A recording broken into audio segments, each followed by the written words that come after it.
Shalom Ubracha. Ce soir, nous allons parler d'un sujet très peu organisé, très peu dit, celui de l'investissement personnel dans sa propre vie et trouver soi-même les forces nécessaires pour avoir une vitalité, une joie de laquelle on profite tous les jours. L'exemple que je vais prendre est jamais dit et pourtant il va falloir le faire. Voilà, de la même façon que pour travailler le bois, pour travailler l'acier, travailler n'importe quelle matière dans le monde, il y a une technique et une technologie. Contrairement à ce qu'on pourrait s'entendre à comprendre et à voir, de la même façon, il y a une technologie, une technique de l'âme. Comment c'est possible? Eh bien, tout simplement, déjà, on va commencer à se rendre compte que très souvent, on lance son âme, on lance ses sentiments, ses émotions, et la plupart du temps, on est très déçu. On est découragé. On se demande, mais que m'arrive-t-il?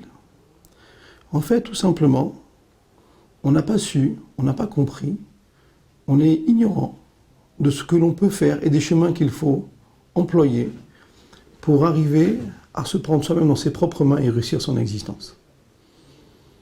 C'est ainsi que très peu de gens savent qu'ils ont 10 forces de leur âme. 3 forces intellectuelles, 6 forces émotionnelles et une dernière force de l'action concrète pour réussir l'entreprise. Je m'explique. Il y a des gens qui ont un niveau plus intellectuel, il y a d'autres qui ont des niveaux plus émotionnels. Il y a des gens qui sont de l'action et avec qui on ne peut pas demander ni émotion ni intellectuel. Chacun a des forces à lui et personne ne peut dire « j'ai toutes les forces en même temps ». Il est un mot que la société nous impose à dire. Il est le suivant: je me débrouillerai très bien sans toi, je n'ai pas besoin de toi pour m'en sortir. Ce mot-là est l'un des plus dangereux que l'on puisse trouver dans notre existence. Dans le Am Israël, tout le monde sait que c'est Am Echad. Le Am Israël est un peuple un. Ça veut dire que chaque juif sait que sans l'existence de l'autre, il n'y arrivera pas à s'en sortir, il n'arrivera pas à réaliser son existence. Je vais prendre un exemple. Prenons une entreprise. Une entreprise, il y a un patron. Il y a des conseillers du patron, il y a des chefs de production, il y a les ouvriers qui finalement font le travail, il y a des livreurs et finalement il y a des clients. Si maintenant celui qui est fait pour faire les plans de la production se met à balayer, peut-être il aura bien balayé, encore qu'en vérité il ne sait pas balayer. À la limite, il peut dire à celui qui doit balayer de balayer tel et tel endroit parce que c'est cela qu'on doit faire. Mais si lui qui doit faire les plans de la production se met à faire un travail que le sien, eh bien on imaginera le grand désordre qu'il va y avoir pareil. Ceux qui doivent arranger, ceux qui doivent fermer, ceux qui doivent livrer ne font pas leur travail, eh bien nous allons avoir un grand désordre et ce désordre va causer la perte de l'entreprise. Quelles sont les forces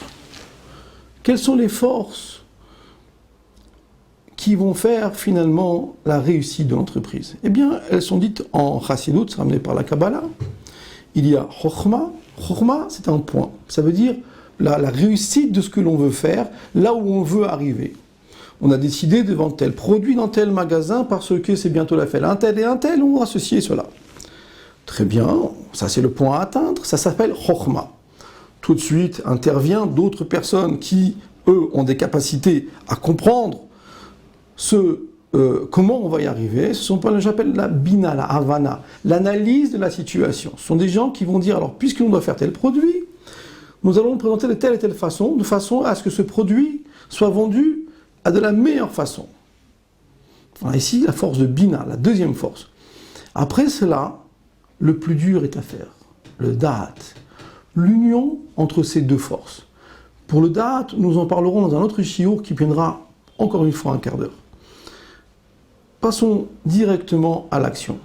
Il y a après des gens qui vont recevoir un plan qui a été déterminé en entente entre Chokhmah et Bina, donc par le Da'at, et ces gens-là vont agir selon un plan qu'ils ont reçu. Ils vont faire ce qu'on leur a montré sur le plan. Comme ce sont des professionnels, le plan va réussir. Après cela, nous n'avons plus qu'à livrer et constater que le plan était parfait. C'est ainsi que, si cela est vrai pour les forces du travail, nous allons trouver les mêmes forces dans les forces de l'âme. Pas tout le monde a le même travail à faire. Pas tout le monde a la même perception de la vie. Chacun a ses forces à lui et tout le monde a besoin l'un de l'autre. Cette idée de dire que je n'ai pas besoin de toi est nulle et non avenue. Elle ne sert à rien, elle ne fait que du mal. Finalement, la première chose que l'on doit savoir, c'est de comprendre qu'il y a une Mishnah qui dit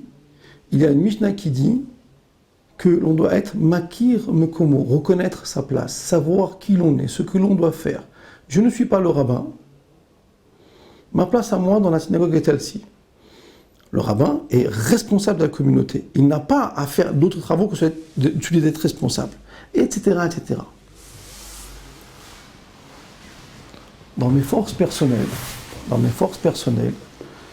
je vais devoir moi-même retrouver qu'est-ce que Dieu attend de moi. Chacun va devoir rechercher, va devoir étudier, va devoir demander, se renseigner et savoir ce qu'il a à faire.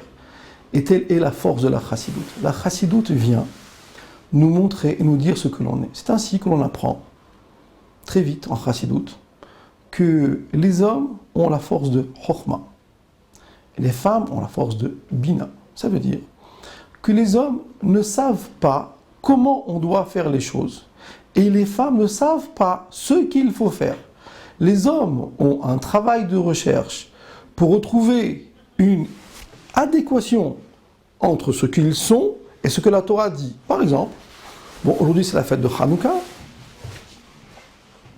Un mari saura qu'on allume à telle heure et devra dire les halachot, ce qu'il faut faire. Et il devra apporter les informations. Mais vous allez voir, à 80% des cas, c'est son épouse qui va amener et dire, alors puisque la mitzvah est d'allumer, et que l'on doit allumer à tel endroit dans la maison, alors voilà ce qu'il faut faire. Elle va donner des instructions sur quelle table il faut acheter, à telle hauteur, pour mettre à quel endroit dans la maison, etc. Et donc la mitzvah sera faite avec deux personnes. Une personne va amener les informations de la mitzvah qu'il y a à faire et donner la puissance, la chayut, la vitalité pour faire cette mitzvah-là. Si le mari est lui-même empreint de la condition, de la force qu'il faut amener pour dire quelle mitzvah il faut faire, alors son épouse verra que cette chose est essentielle en lui et saura ce qu'il faut faire. Nous trouvons dans les forces féminines des forces extraordinaires. En vérité, nous l'expliquerons encore dans notre shiuri, mais chaque personne, donc nous l'avons compris, a des forces personnelles à lui.